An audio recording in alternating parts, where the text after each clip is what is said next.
Hello, it is my pleasure to welcome you today to Susan G. Komen's virtual MBC Impact Series event. My name is Casey Volpe, and I'm with Susan G. Komen's Community Education and Outreach team. The programming for this series is envisioned as a year-long conversation with attendees presenting new information and speakers each month. Today, our important conversation will focus on MBC in the Hispanic and Latino community. We have several featured speakers, including Toni Lee and Fanny Jackson, who are patient navigators here at Komen, and Ashley Fernandez, who is an MBC advocate and from our MBC steering committee. Before we begin, Komen would like to thank our sponsors for supporting the 2022 MBC Impact Series. Thank you to AstraZeneca for being the technology sponsor for this year's event. The virtual setting means that MBC patients, no matter where they live, can be part of this community. We also would like to thank our premier sponsors, Amgen and GE Healthcare, and our signature sponsors, Walgreens, Daiichi Sankyo, Sanofi, and Merck. The series is made possible because of the generosity of these sponsors. One more housekeeping note. While our speakers are talking, please feel free to post your questions in the Q&A feature in Zoom, and we will get to as many as we can. Toward the end of the programming, a survey link will be placed in the chat. Your feedback is very important to us and helpful for future program planning. By completing the survey, you will be entered into a drawing to win an Amazon gift card. Now, we are excited you all are joining us for today's discussion. I would like to introduce you to Toni Lee and Fanny Jackson. Toni Lee is a senior manager of patient navigation here at Susan G. Komen. She's responsible for the operational and day-to-day management activities and administration of patient navigation services focused on breast cancer patient support and coordination of breast care services. She has spent over a decade working in the nonprofit healthcare sector, gaining valuable experience working with and assisting underserved populations in various communities, gaining access to quality and affordable healthcare. She has strong passion for health equity and eliminating breast health and breast cancer disparities amongst the African American and Latino populations. Toni attended University of Pittsburgh, where she received a BS in psychology and is currently working on obtaining her master's in healthcare administration at Winston-Salem State University. She currently resides in Charlotte, North Carolina, and she enjoys spending time with family, reading, and traveling. Fanny Jackson currently serves as manager of patient navigation here at Komen, where she manages and supervises a team of patient navigators who focus on breast cancer patient support, coordination of breast care services, and identifies opportunities to continually improve navigation and related patient care services. She has over 4 years experience as a patient navigator with Komen and more than 8 years total in healthcare services, previously serving as a lead registered dental hygienist in a public health setting. She has been recognized as an oncology patient navigator certified general from the Academy of Oncology Nurse and Patient Navigators. She proudly advocates for all patients and has a special affinity for underserved communities. Ladies, the floor is yours. Thank you, Casey. Thank you. And Gina, you can advance to the next slide.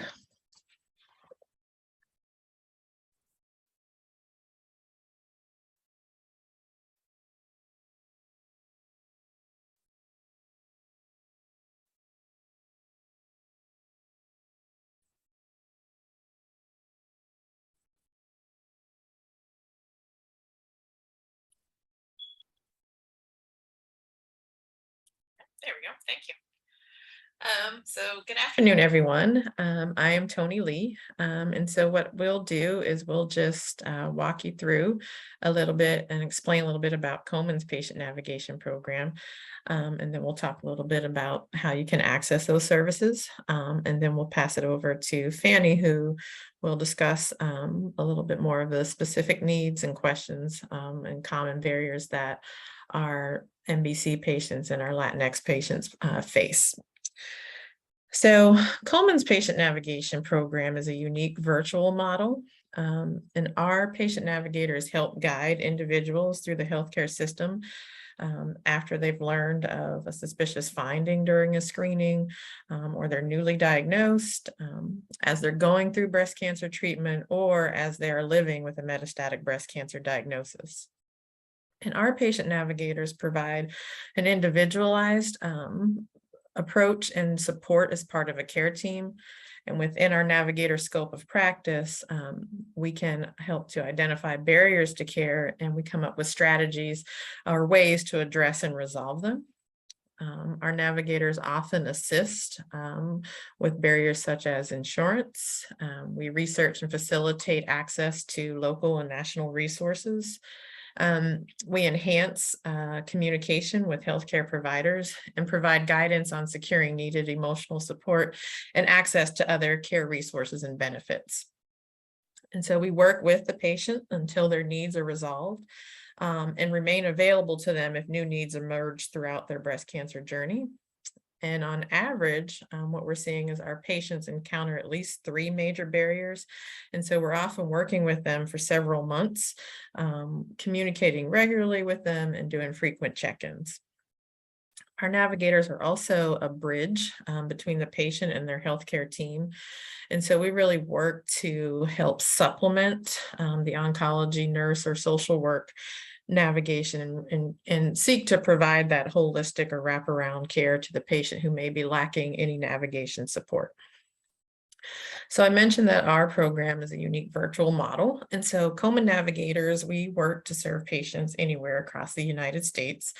With a focus on linking our clients to the most appropriate navigator based on geography, cultural competence, language needs, or other areas of specialization. And we do serve quite a diverse group of patients.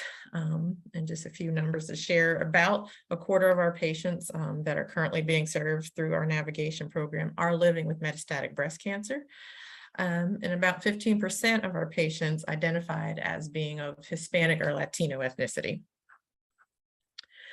And because our patient navigation model is patient-centered and individualized, this approach really allows us the flexibility to serve whatever specific needs a community may have, and in particular, those communities that are experiencing disparities. And this really, allows us to address the unique needs of the MBC patient in the Latinx community. And then with this individualized approach, our navigation program really helps to address, or really gets at, those social determinants of health, all those underlying factors that we know impact health equity and health outcomes. And in fact, evidence has shown that with patient navigation, breast cancer patients can initiate and receive proper treatment sooner. They're able to remain in treatment and improve their quality of life. And so I just wanted to share a few positive outcomes that we're seeing and being reported from patients in our navigation program. So 88% of patients reported Komen's navigation program helped them receive care faster. 92% of patients reported Komen's navigation program helped them continue care or remain in care.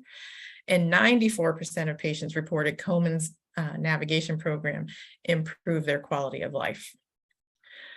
You also see on that slide too, as part of the outcome, reduced cancer-related distress levels. And so part of our intake, not only do we do a barrier assessment, at initial intake, or when someone initially is enrolled into patient navigation, we're also capturing cancer-related distress levels. And we re-administer that throughout their breast cancer journey or upon completion of navigation services. And so, for example, what we may see is someone, initially enrolled, their distress levels are at an 8 or a 9. And then as we, continue to provide the navigation intervention and we're helping them to overcome those barriers, we're seeing those cancer-related distress levels come down, which is great. And since the launch of Komen's patient navigation program over the last 2 years, the program has expanded now to include 14 full-time navigators, several which are bilingual Spanish speaking, and we're serving almost 1,000 patients a year. Next slide, please.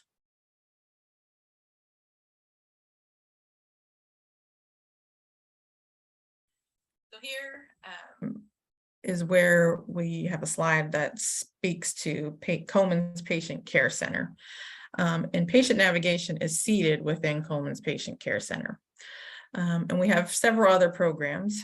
We have our breast care helpline, we have Komen financial assistance, and we have our screening and diagnostics programs. And so we make sure that our Komen navigators leverage our own internal resources through our patient care center to assist patients with overcoming some of their barriers. So, for example, and a patient can have touch points with any one of these programs. And it's a very easy process to be referred into navigation, and then we can also refer into other programs as well. So a common example is many of our patients may enter through our breast care helpline. And then from there, they may be referred to patient navigation. And then from patient navigation, we make sure that, we get the patient the financial assistance program. So it's really a streamlined process that we can make sure that we connect the patient to all of the programs that they may be eligible for within our care center. And so here, if you want to contact our patient care center, you can contact 1-877-GO-KOMEN or through our email at helpline@komen.org. Thank you. So I will turn it over to Fanny. Thank you so much, Toni, for clearly explaining that. That was awesome. Well, some of the common questions that our Hispanic community, Latino community, MBC community does present with is a lot of, the basic questions as far as understanding their diagnosis, where they have specific questions even about, because even though some may speak English, and then obviously there are some that do not, there's a language barrier. Even if you do speak English, there could be, a lack of understanding of terminologies.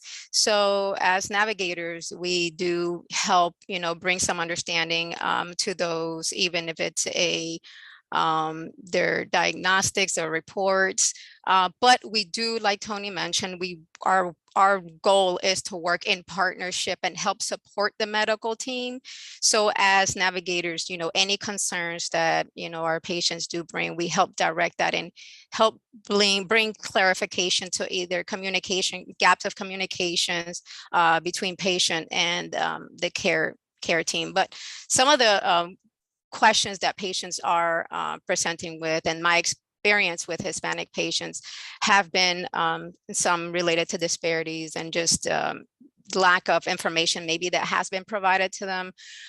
For example, I have had a patient that, was requesting some documentations and was directed to her patient portal.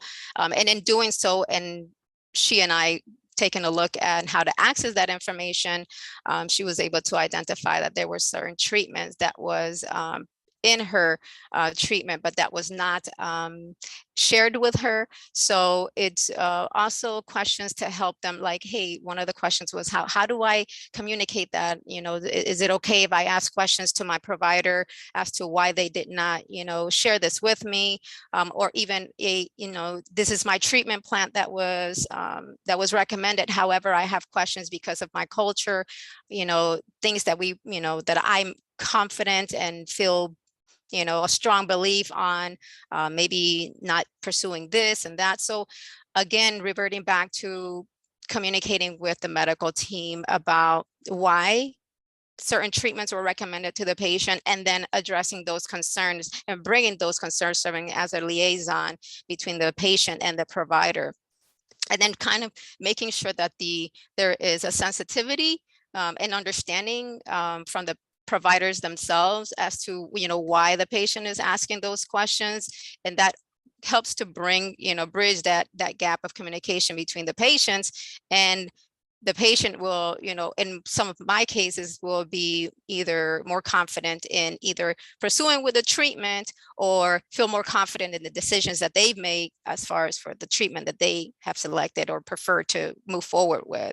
Then you have other questions and concerns as like common barriers like financial assistance, or if I'm not insured and undocumented, what other financial resources are there for me, or are there any resources available for me? And we help to address those specific needs and questions. There are also some legal questions that do arise, and we work in partnership with Triage Cancer and different either local state partners. So we do help to bring some resources for patients with those specific questions and concerns. And we are interested. I'm really happy to be here because I do want to learn, and I want to know if anyone has any questions specifically about MBC, if they are, you know, currently walking through that journey, to please share any questions that you may have, because we definitely, it's always an opportunity to learn, and anything that you may be walking through that's related to, you know, concerns about MBC and something that we have not shared, please make sure that you know, ask those questions. Yeah, and just to piggyback a little bit off what Fanny just said, you know, we definitely want to take this opportunity as well to hear what your unique needs may be, so that we can be able to better serve the MBC community as well as the Latinx community. So we're definitely interested in hearing, you know, are there any concerns or needs that haven't been met yet, or you think should be addressed? Please feel free to share those.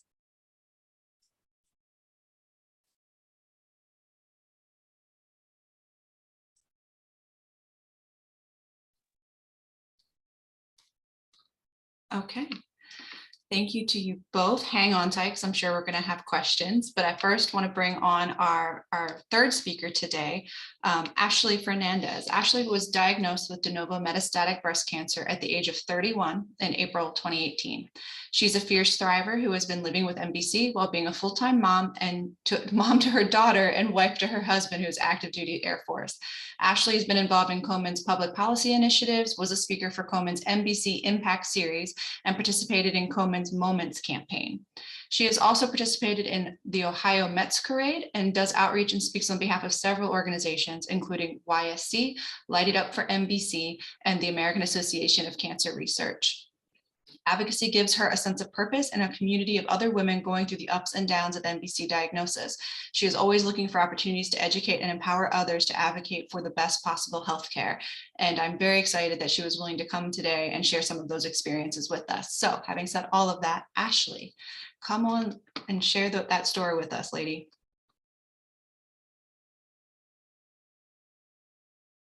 Hello. Hi, everyone. Thanks for the wonderful introduction. My name is Ashley Fernandez, as Casey had said. I'm 35 years old, and I've been living with metastatic breast cancer for 4 years. My story is pretty interesting because I was 31 when I was diagnosed. Unfortunately, a lot of Hispanic women are diagnosed at later stages, and I was one of those. I was diagnosed stage 4 from the back, and when I first got diagnosed, it wasn't because of a lump or anything else. It was because I was having side problems. I had so many pains on my ribs and side that the doctors kind of just dismissed it. I was living in Alaska at the time, and I had fallen down, and it was just a throbbing pain, but we did x-rays and MRIs and nothing was ever seen. Later on, that was in November. This fast forward to March, there was a lump in my left breast. And when I went to the hospital, they said that I was too young for breast cancer. They said that the pain that I was experiencing was nothing. And unfortunately, we both know now that that was not true because I was diagnosed with cancer. I feel that it's really important for us to use our voices. I feel that it's important for us to speak up for what we like and continue to advocate, because if I would have given up with the first no that I heard, I probably wouldn't be here today. It's important for ladies and gentlemen or anybody to speak up for the best possible healthcare because we deserve it. We deserve the best, and it's important for us to advocate for ourselves. In order to do that, that means just asking your doctor like what it is. If there's a treatment option that's been presented to you, make sure you ask questions. You don't have to make a decision right at that moment. I know we have so many things going on, but it's important to pause, take a second, receive the information, and at that moment, you could either do research or what's another day going to do? You can go home and think about it and discuss it with your spouse, significant other, or a trusted circle. I feel that in this cancer journey that I've been on myself, people want decisions so quickly when we need to realize that the best decision we could ever make is one for our own decisions. It's important because I've also had an experience, like I said, I've been living with this for 4 years. I've had an experience where my port was infected and I caught sepsis. Unfortunately, because I'm a person of color, I didn't get treated as quickly as others. I had to go and fight for myself in order to get pain medication, which later came into this diagnosis of, oh, you have sepsis, oh, you have something else. This is why I think it's important for all of us to use our voices. If I can do anything today, I hope it's just to encourage you and empower you that you're worthy of all good things this life has to offer. And that includes your health. That includes the way that you want to be treated. That includes what you see your future to be. For me, that's quality of life. I'm at home full time with my 7-year-old daughter, and I've had to go and do some different treatments. I go to physical therapy 3 times a week because keeping my body healthy really helps me feel better. When I don't do that, I realize that it doesn't work.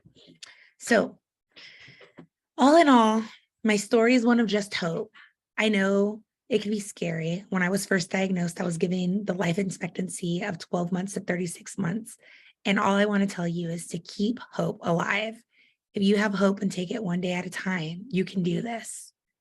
And we can do this together. You're not alone. There's a community of people that want to support you. So please reach out and be supported.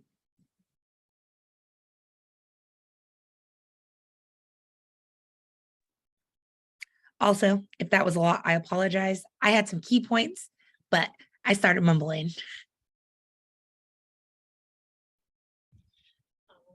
I just want to make a comment, Ashley. Your story is very powerful. And I think oftentimes what we see in navigation in our, Hispanic and Latinx communities, Ashley mentioned the fact of, having symptoms that were dismissed.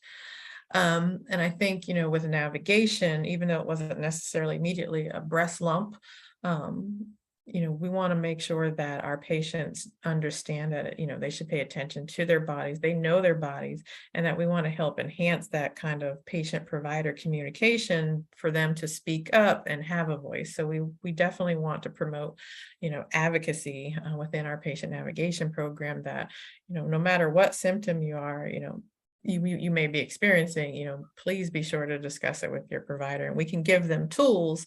In fact, Komen has great questions to ask the doctors, kind of pre-scripted, that patients can take with them to kind of facilitate that conversation with the provider. But I definitely want to emphasize, like Ashley said, it is important to, know your body. It's important to speak up when you're having symptoms. And then definitely, if you need the assistance of a patient navigator, we can help enhance that patient-provider communication so that folks can get diagnosed sooner with earlier stages, which have, better outcomes. Yeah, Toni, I'm so glad you said that, because when I was diagnosed, I didn't know that you guys were out here. I didn't realize that until I started getting into my advocacy work, realizing that, hey, there's patient advocates. Like, I didn't have to go through this journey alone. And I wish that was something I would have had in my pocket, because I feel like these are just tools that we could put in our toolbox. And then even if we don't need it ourselves, we're able to share it with somebody else within our community, just in general, and it can continue to help all of us.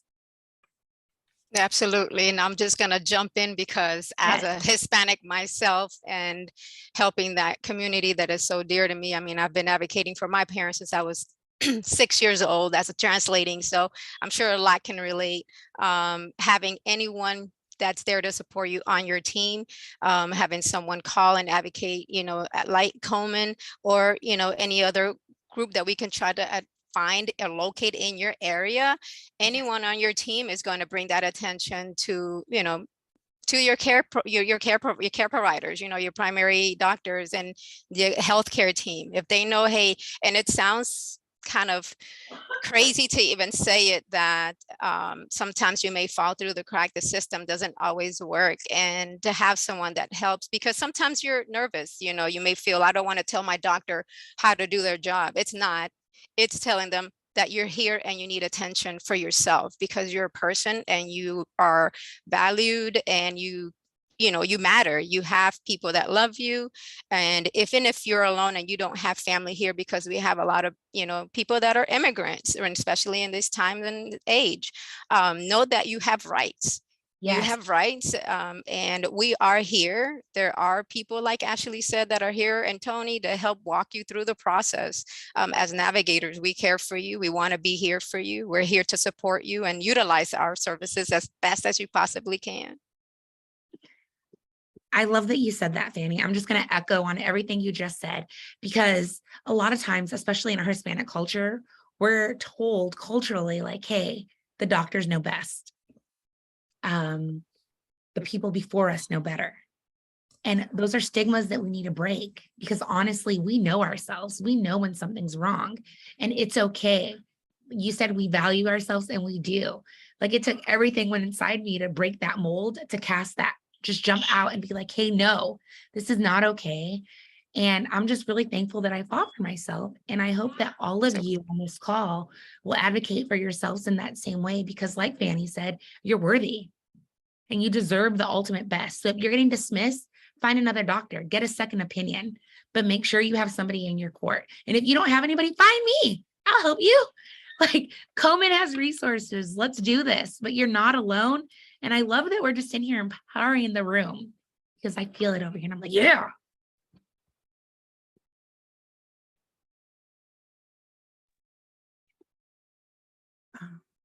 It says, does Komen have resources for caregivers? That's a question that came in. Yes. In fact, Komen.org has a plethora of resources, whether you're, newly diagnosed, metastatic breast cancer diagnosed, but we also have resources available through Komen.org for caregivers, such as, support groups or, respite type care, because we know not only, the patient isn't the only one going through it. Oftentimes family members are going through it, and they want to help, and they're not quite sure how to help. And then we also want to make sure that they don't experience burnout themselves. So yes, there are resources available that we can provide to caregivers. Awesome. I just thought of another question.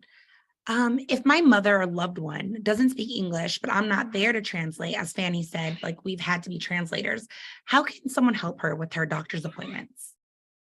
Do you guys have any resources for that? Yeah, I'll let Fanny take that one. So we do have resources. I actually have myself attended virtually with a patient that did not have anyone to translate for her. So, as a patient navigator and a Spanish speaking navigator, I make myself available. And we also do have a resource where we have a translation service that we, work with, that is available to all our navigators for any non-English speaking person. Obviously, now we're talking about the Hispanic population or community, but we do have it available. And just know also that doctors, offices are required to have translation services so that the patient is aware of, what's going on, and that understands their visit and what's being discussed. But yes, we do have resources that we definitely make available to our patients and caregivers as well.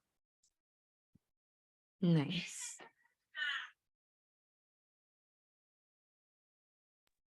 I think there was something in the chat too about if the patient navigators could share a little more closely how we work with the medical team. And so I just want to clarify that we are not clinical or licensed providers, but, oftentimes it could just be, contacting the nurse or the social worker and saying, hey, this patient doesn't quite understand their diagnosis.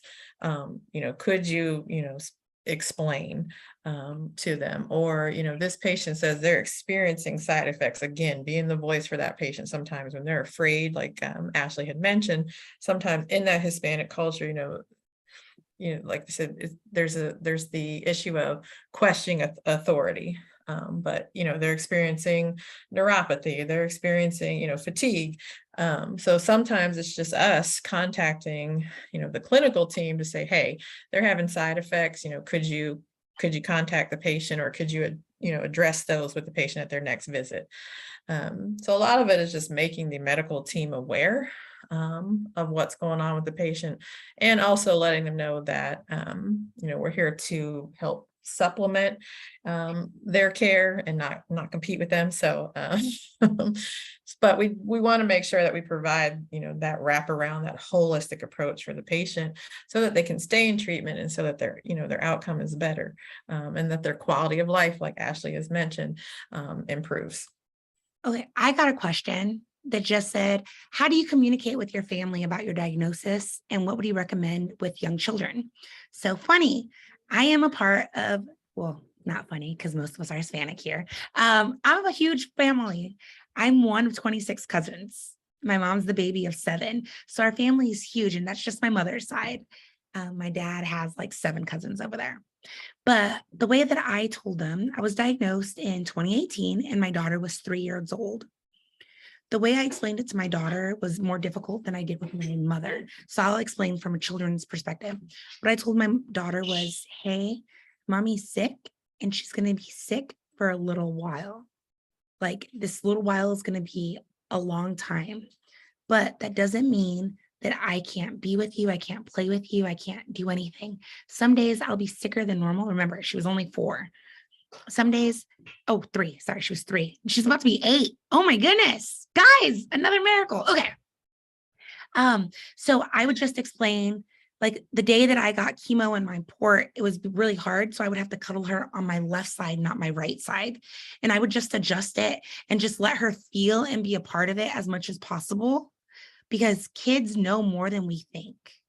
Kids already know what's going on. They just want the reassurance and to know. Also, there's camps out there and there's books on Amazon that I loved that says, there's one called Mommy Has Cancer, What Now?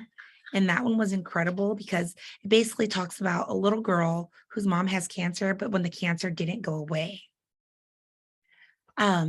So I would just say that my child now is resilient. She's going to be 8 next month. She's super empathetic, and she understands that I get cancer treatment and chemotherapy every 21 days.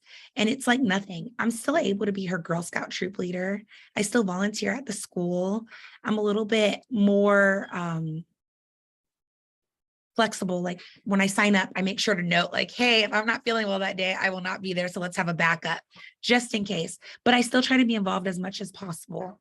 So I would say honesty, and just be as honest and bring it down to a language where they'll understand, because they don't need to know that it's a terminal diagnosis. They just need to know that it's something that you're dealing with and that you're going to continue to live with.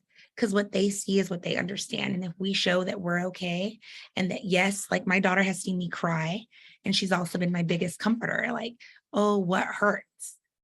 So I just think that that's actually helping her heart grow. As far as my mother and my uncles, we're very religious. So we just pray. We pray, like, we know that God is able. And even though he hasn't completely healed me, I know that I will be healed either here on earth side or when I get to heaven. So for me, that's how I deal. And that's how we communicate as a family. Like, yes, it's sad, but honestly, just take it a day at a time. The best advice I've ever gotten, and this was from a fellow thriver that's been living with this for 14 years. She said, Ashley, take this like child's play. When a child doesn't feel well, what do? They rest. When a child feels great, they go crazy. So just be like a child. Take it like a child, a day at a time.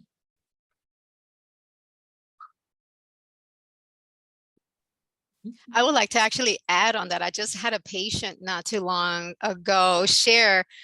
It was so amazing how it happened, because one week a patient called me and she was like, hey, I just wanted to tell you that with the resource that you gave me and some support, emotional support, they mentioned, because I was having a hard trouble just like communicating not only with family, but friends and everybody texting and emailing me.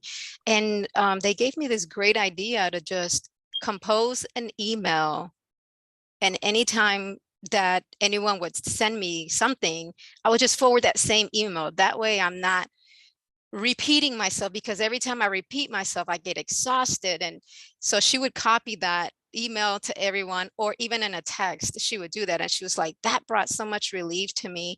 And it's okay that I don't want to share anything at this moment, but when I'm ready, I do, extend out, my time and do talk to them. So just wanted to say that that's what worked for someone as well. And if you feel that that's something that can work for you, I just wanted to make sure I shared that.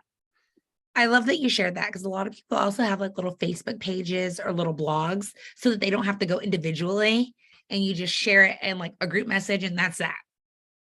Yeah, whatever works best for you. I also got another question that says, would you recommend Hispanic women participate in clinical trials? I would, because we're underrepresented. No, that's not what I'm trying to say. Underrepresented. Thank you. That's exactly it, Yeah. Toni. Yeah. We are. People of color in general are misrepresented in those trials because unfortunately we're not even offered participation in them. So you need to find them, which is another thing that's a big issue in our community.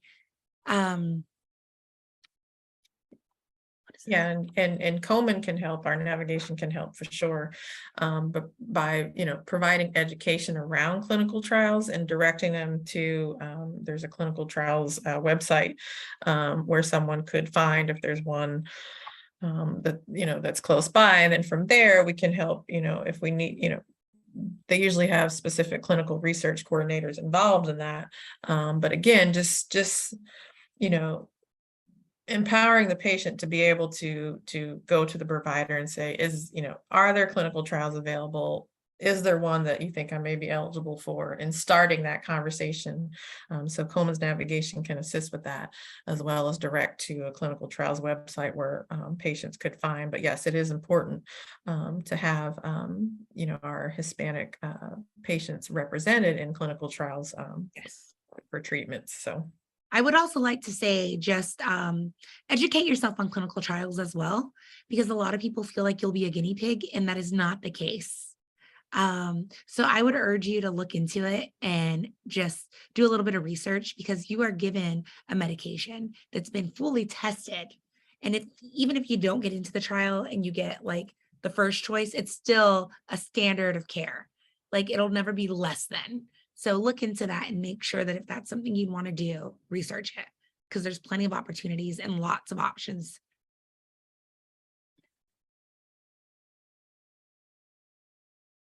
Nice, Rosalind. That's awesome. You're working getting the word out.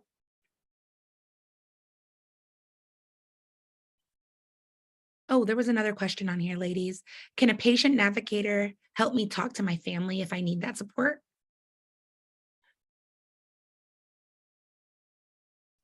Fanny, you want to take that one? Yeah, I actually have not had the experience or the request, and someone reaching out and saying, help me speak with my family. But I mean, we're not licensed counselors, we're not social workers. However, we can help the patient with, formulating maybe just before, because sometimes they don't know how to communicate to the family. So it's just a matter of like, okay, what would you like to share first? So it's just kind of like talking to them one-on-one first. What would you like to share? And if just the same way as we would advocate for them on behalf of them to their provider, I would feel comfortable enough to be able to share the same information that she's trying to communicate in a way that is more relaxed for her, in a way, or him, right? Because both men and women are affected by breast cancer. And to also, let the providers know that the family has questions, and the family has, would like to know more, because then the nurse, they may have a team, or they may have a social worker, that can provide those services and provide more information to the family. And another thing is that sometimes, it's so overwhelming when you go to your appointments. And there's another thing, how do you communicate, what your doctor is telling you, what they're sharing with you? Ask your provider, can I record? Is it okay for me to record our conversation so that I can bring that information back to my family? And, most times they are okay with that, so that you can bring that information back to them. And if you need us to, help facilitate that and help, have the conversation, we can definitely do so. A navigator can, but of course, we would like to verify if there is, or confirm and see if there is a licensed social worker, or if that is available through their facility, their healthcare facility, so that they can provide some additional support. On this question of like sharing with your families, I feel like it's important to note that no matter how you share, it's okay, because this is your story. This is your journey. So you can share as much or as little as you feel comfortable with. It's so important to validate that your feelings and how you want to move forward.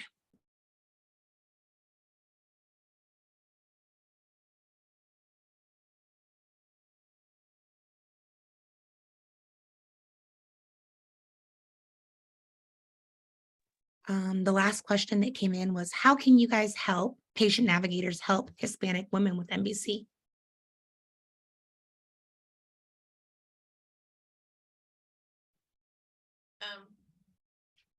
I'll start. Well, one, I think, as Fanny mentioned, or as I've mentioned too, through our patient navigation program, we have several Spanish-speaking patient navigators that can assist to at least provide, resources in their language. We can assist, like you said, like we've talked about, in really helping to have the patient communicate with their healthcare team, particularly when you're talking about a language barrier.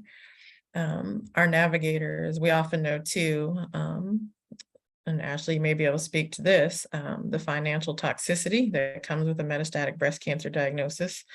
So we really make sure that we get the patient connected to, the appropriate insurance options that may be available to them, or if they're currently insured, we make sure that we optimize their, we educate them and optimize them about their insurance benefits. We work with them to find other, sources of financial resources in their community, as well as leverage our own Komen financial assistance. And I think as well, and Ashley, again, you can speak more to this about the emotional side of having a metastatic breast cancer diagnosis. It's also important that, that the patients are connected to family, that they are connected to community, that they have a support system. So we're able to, even provide information for support groups. And I know in several cities, there are definitely support groups that are more tailored towards serving Spanish-speaking Hispanic women. So again, getting that kind of that culturally competent care that's necessary. And I think, too, our navigation helps to just kind of break down those barriers. Again, that comes sometimes, what I've experienced in the Hispanic community, that stigma of having a cancer diagnosis, just kind of breaking those barriers down, that it's okay to ask for help, that it's okay, that someone is there to help you navigate throughout this journey. And like Ashley said, you can be as vocal as you want about it, or, you can keep that to yourself, but have someone in your corner. So whether that's your family, support groups, or navigators, it's important to have at least someone to help guide, through this journey. Yeah, and then I'll just piggyback on that. And like Toni said, as far as the insurance options, we do help with the disability, and if they need anything related to, appealing anything as far as with insurance or with even the insurance company. And then I want you to know that, sometimes we haven't run across a specific need and it'd be new to us. And at that point, we work in partnership with local organizations, state organizations. We do everything that we can to try to get an answer. We don't have an answer to absolutely everything, but we work fiercely to, Toni can definitely tell you, we work as hard as we can to try to find those resources. We've worked with, in getting resources for domestic violence, because we know that even though you have a metastatic diagnosis, life was still happening before that disease. So there's a lot of other, barriers that were already there prior to. So we help, and that's the difference between, navigators, our Komen navigators and any other patient navigators from the clinical setting, is that we help to address those needs that are going to pretty much be in the way of you continuing your care. So that's how we would help you and support you, not just in your clinic, with your disease and with your care and your treatment, but also with any other barriers that can be present themselves or that were already existing to help you continue your care. I love it. Yeah, I love that both of you guys shed light on the financial toxicity, because having cancer is like a world of emotions already. And then adding in the stress of finances, adding in the stress of like living with your spouse and just everyday life on top of it, it can become overwhelming. So I'm so glad that you guys offer those resources as well as other things. As far as communities and support, please, please, please connect. I know it can be scary to get yourself out of those bubbles, but once I've connected, I felt like I kind of became a butterfly. Like I flew and I felt empowered, and I had people behind me that just really allowed me to fly. And even like I'm connected with Komen. I've been working with you guys for 3.5 years now. And had it not been for my friend Tori that had MBC, I wouldn't have been with you, because it's a community. You meet people and you just continue to grow, because we want to see everybody thrive and be their best selves. So I urge all of you guys that if you don't have a community support group, or if you want to start one, let me know. You can find me. And I would love to get you connected with other Spanish-speaking women.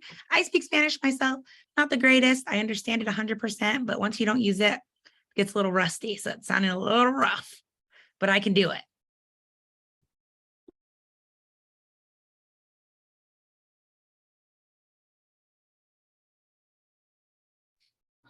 All right, ladies, thank you for that amazingly informative conversation. Thank you for sharing your stories and your experiences. And we're so happy that you could join us today. We want to express our thank you as a program to Toni, Lee, and Fanny Jackson for their expertise, and to Ashley Fernandez of the MBC Steering Committee for her experience and story. Today's session was recorded and will be posted to our landing page soon. It will also be translated into Spanish, so you can rewatch this session or view previous sessions you may have missed. And please, please help us spread the word about this important content with your friends, your family, your healthcare professionals, anyone you think that might be interested. Once again, we want to acknowledge our sponsors of the 2022 MBC Impact Series. Their generous support allows us to continue to bring this community together to share this important information, these resources, and these experiences. So a very special thank you to AstraZeneca for being the technology sponsor. We would also like to thank our premier sponsors, Amgen and GE Healthcare. And last but certainly not least, our signature sponsors, Walgreens, Sanofi, Daiichi Sankyo, and Merck. The series is made possible because of their generosity. Please also help us by completing a survey, which you can find in the chat. Your feedback is very important and does help us with future programming decisions and ideas and angles, all of it. So by completing the survey, you'll be entered to win or entered into a drawing to win a $25 Amazon gift card. Finally, the next event in the MBC Impact Series will be on October 11th. The focus of that conversation will be advances in MBC research and technology, and you can register for it now on our landing page. And we look forward to having you log in and join the conversation. Thank you again for joining us. Thank you to our speakers, and thank you to all who made this event possible. Stay safe and stay connected.